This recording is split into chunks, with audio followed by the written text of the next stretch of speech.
There are a few myths out there when it comes to e-bikes. In this video, I'm going to clear some of them up so you can have all of the knowledge you need when it comes time to buy your e-bike. I'd like to thank Specialized for sponsoring this video and loaning me two of their e-bikes, the Turbo Vado and the Turbo Vado SL. If you find this video helpful, do let myself and Specialized know by giving it a big thumbs up. The first myth, e-bikes are like mopeds.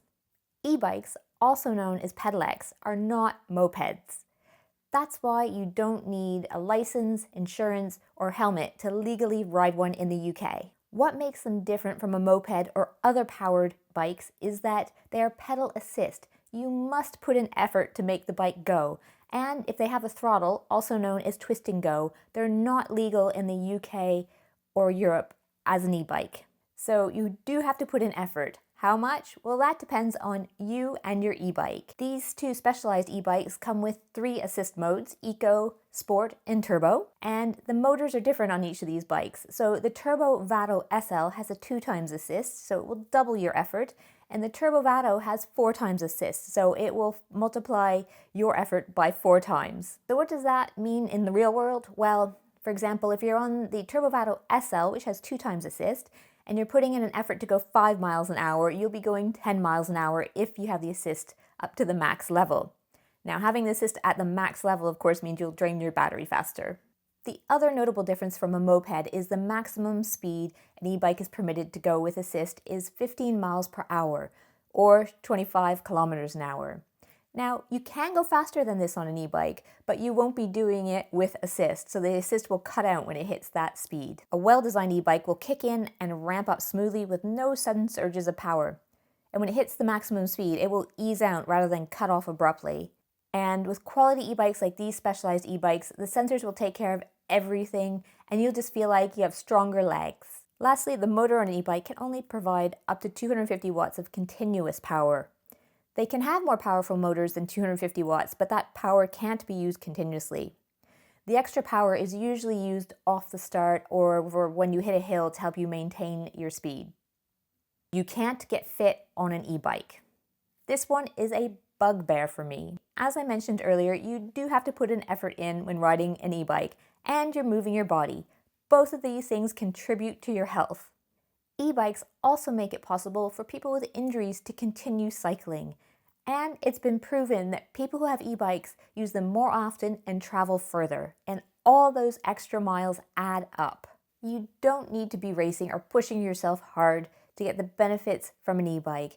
And it sure beats being sedentary in a car driving everywhere. Like regular bikes, riding an e-bike reduces your factors from diseases such as cardiovascular disease, respiratory disease, some cancers, type 2 diabetes, and more.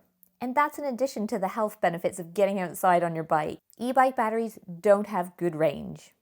Specialized e-bikes have been built from the ground up in-house so that they take all the best bits of cycling and just make you feel stronger while being as efficient as possible to get the most range out of the battery. Range anxiety is pretty normal, especially when shopping for an e-bike, but most quality e-bikes have plenty of range for getting you around town. I think you'd be pretty impressed with the range most e-bikes get, some getting 90 to 100 and more kilometers these days. Now, a lot of things affect the range of a battery, including air temperature, the weight on the bike, the terrain you're riding, your tire pressure. So the best way to get a good idea of how much range a bike has is to use the Specialized Range Calculator app. I'll put a link to it below in the description so you can go check it out, but that way you can input all the information and it will give you a true idea of what you can expect. And then there are things like range extenders, which the Turbo Vado SL has available as an optional add-on.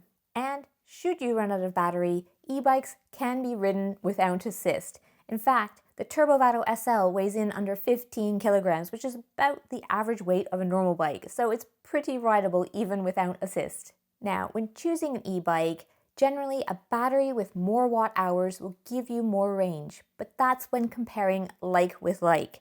And the other thing about batteries and battery size, the more watt hours or the bigger the battery, the more expensive it is. And a battery does make up a big part of the extra cost of an e-bike, so that's just worth keeping in mind. E-bikes are complicated. The mechanics of a bike haven't changed in about 100 years. Sure, there have been improvements, but they're still made up of two wheels, a crank, pedals, a drivetrain, and brakes.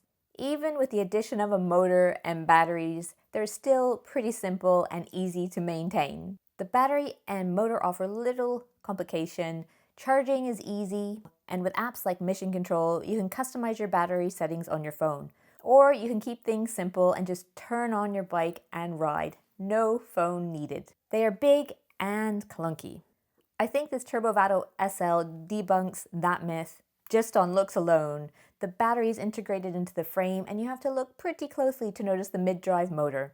And it weighs in at just under 15 kilos, which is about the same weight as a normal bike. It's a nippy and nimble ride. It's so much fun. It just feels like you're riding a normal bike, but you've gotten stronger legs. The Turbo Vado, while a little chunkier at 24 kilograms fully equipped, the larger 2.4-inch Pathfinder tires and suspension make for a smooth ride that can handle riding on-road or off-road. It is one of the most stable e-bikes I have ever ridden. E-bikes are great for your health and the environment. They're fun to ride and cheap to maintain. And now that we've cleared up a few things, you should have no trouble choosing one of your own. If you want to know more about these two fantastic e-bikes by Specialized, check the video I made in the link above or in the description below. And if you have any questions, let me know. As always, thanks for watching. Until the next video.